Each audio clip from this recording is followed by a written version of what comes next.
James Ditcher, part of the American 250, lighting the way. Born around 1824 in Harrison County, Virginia, James Ditcher grew up in the part of what would become West Virginia. Not much is known about his early life. He could have been a slave, but no records exist or have been found so far proving that he was either a slave or he was born free. According to the 1850 census, James Ditcher was living in District 21 in Harrison County, Virginia. He was a free man. His race was listed as mulatto, which meant he appeared to be a mixed race of white and black. He was living in an inn owned by James Bartlett, and he had no occupation listed. His birth location was listed as Pennsylvania, but that may have been a mistake. He was one of many people of color living in the inn owned by Bartlett. Ditcher came to Ironton around 1853. He began working as a conductor on the Underground Railroad in 1855 approximately. During his time as an Underground Railroad conductor, he helped nearly 300 slaves to freedom. Harriet Tubman, known nationally as one of the most famous conductors, helped around 70. James Ditcher usually would take runaways from Ironton to Olive Furnace, then to Simms Township. Squire Stewart was one of the stops on the Underground Railroad in Simms Township. His skills as a conductor led to him being called the Sly Fox or the Red Fox. This is a picture of Olive Furnace, one of the many stops on the Underground Railroad. According to Ditcher, the route he would take was to Olive Furnace or to Squire Stewart's in Simms Township, then on to Nook's at Berlin Crossroads, and from there to Wicksville in Vinton County. James later would be quoted as saying, "I would take them from Ironton to Olive or Simms, and then another fellow would take them to the next station. Of course, I never did this for money. I never got a cent." In 1860, James Ditcher was living with Lewis W. Johnson and his family on the corner of Adams and South 8th Street. James was finding work as a day laborer, meaning he would take odd jobs around town for a day or two or a specific small amount of time, but he did not have steady work. Lewis W. Johnson was a barber and a mulatto. He was also a newlywed. He had married his wife, Minerva Brooks, on the 14th of June, 1858, in Claremont, Ohio. The union had brought already a daughter, Eliza C., and Lewis had a son, John W., from a previous relationship.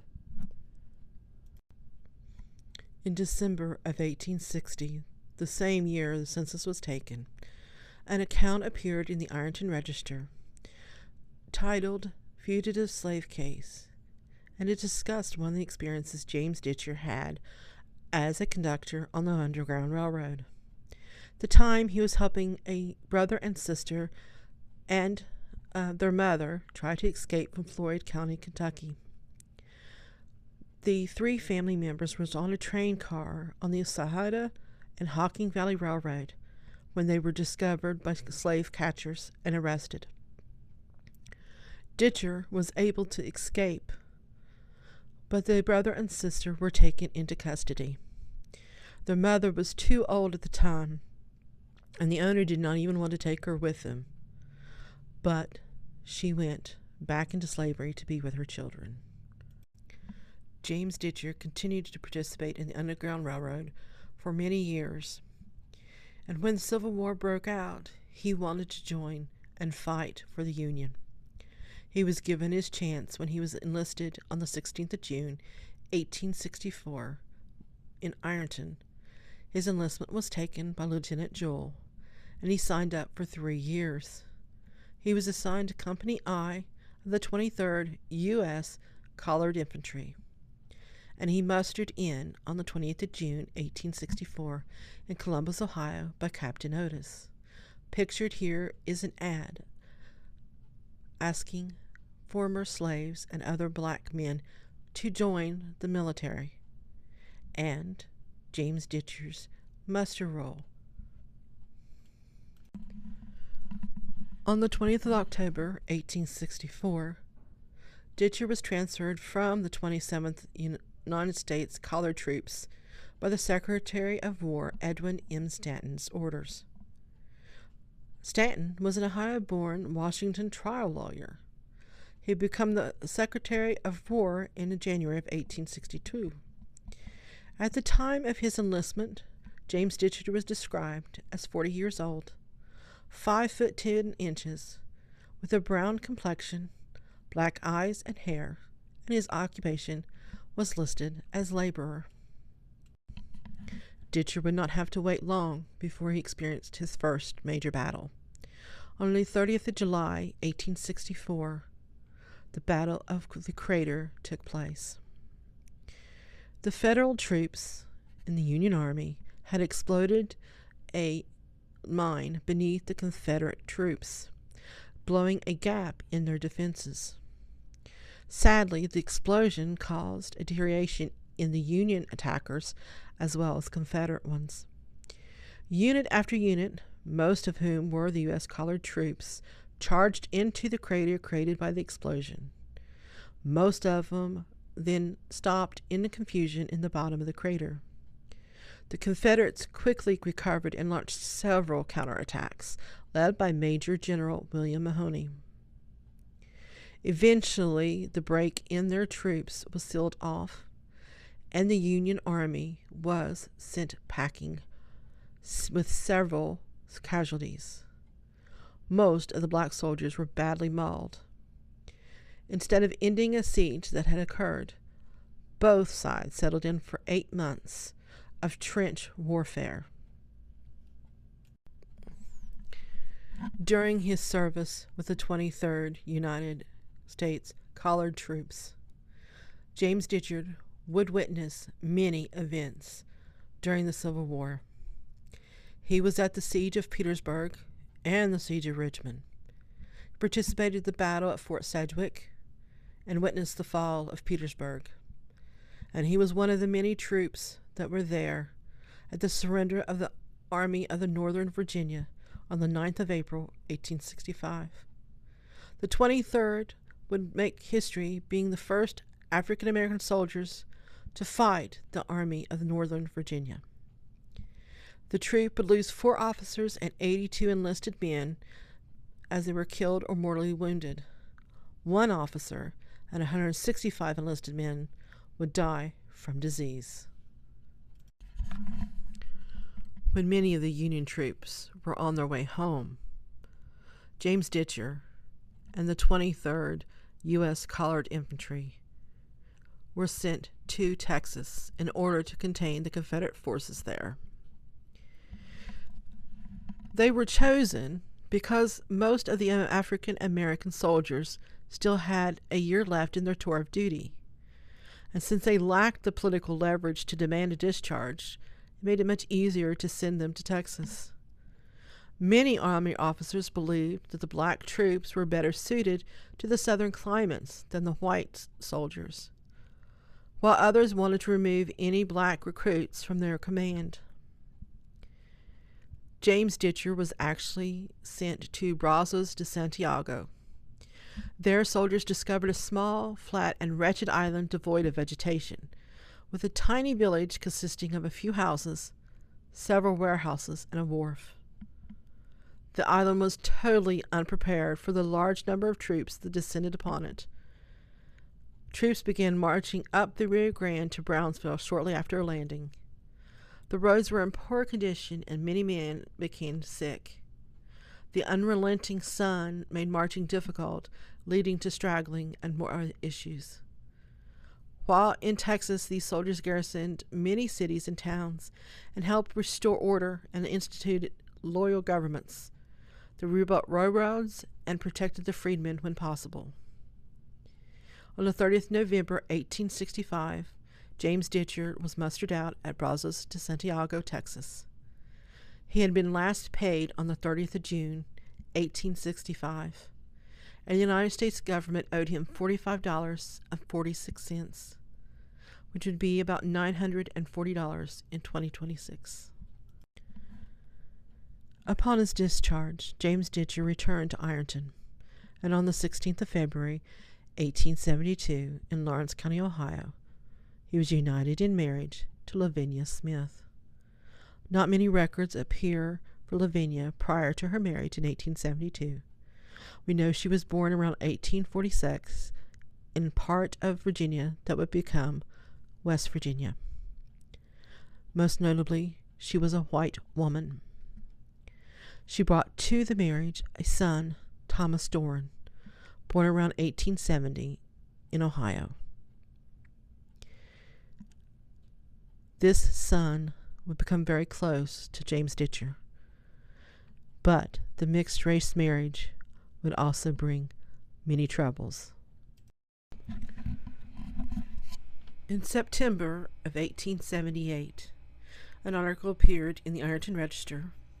A similar article appeared in the Stark County Democrat in Canton, Ohio, about a quarrel that ended in a shooting. According to both articles, Lavinia Ditcher was standing in the doorway of her home when a young man named Jeremiah Stanley shot at her. He aimed for her leg but missed. When he tried for a second time, a man named David Finley shoved the gun away, causing him to miss. Stanley, only 18 years old at the time, was sent to the jail. The cause listed in the articles only referred to an old quarrel. Stanley himself was released on the 12th of November, 1878, for the shooting. According to the records, the state failed to convict him on the charges. In October of 1878, James Ditcher was spotted standing on the corner of 3rd and Railroad, leaning on a pile of tile, when a registered reporter stopped to interview him. The reporter described James Ditcher as a modest mulatto who was gently gliding into the twilight of his 50 years of age. He did reference the recent shooting at Lavinia the previous month as she stood in the doorway of their home, but he noted not a cloud of sorrow dwelt on James's brow. The bright sun was warming, and James never wore a more friendly smile, according to the reporter. What ended up occurring spontaneously on that day was an interview where James discussed his years as a conductor on the Underground Railroad, as well as his time in the Civil War. He was described as having a philosophical soul. One interesting piece to note, although he talked of all the help he received during his days on the Underground Railroad, he would not disclose the names of the people who had helped him, but he did reference many wealthy, well-known people, but he never disclosed their names, even years after the Civil War had ended.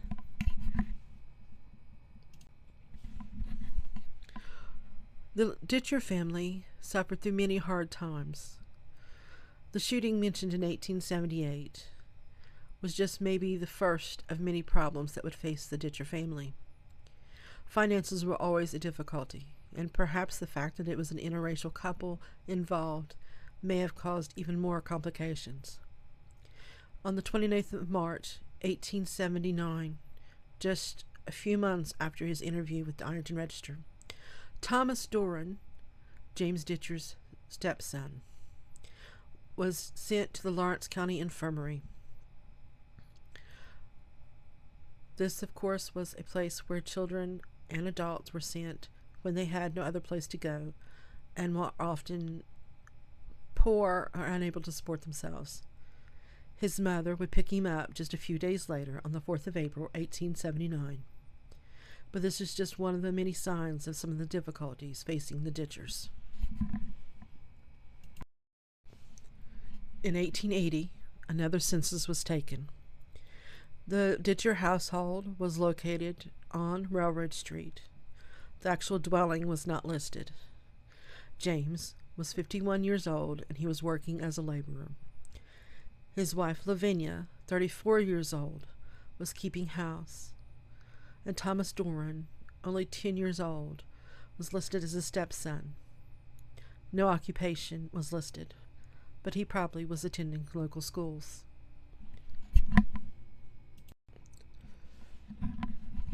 The Ditcher family continued to struggle, and on the 9th of December, 1880, at the tender age of 11, Thomas Doran was once again admitted to the Lawrence County Infirmary.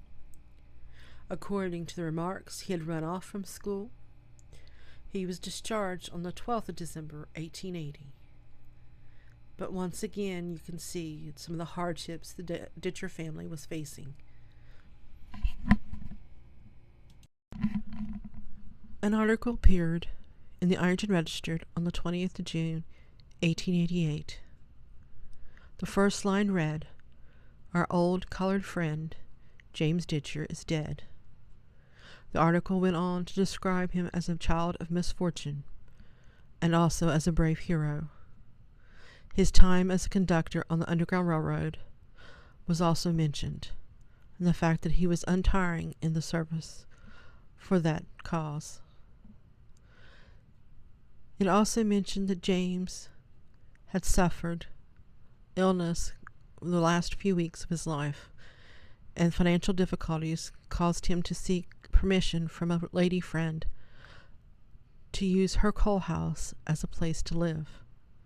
The woman, described as wealthy, insisted on having him move into a house that she had vacant.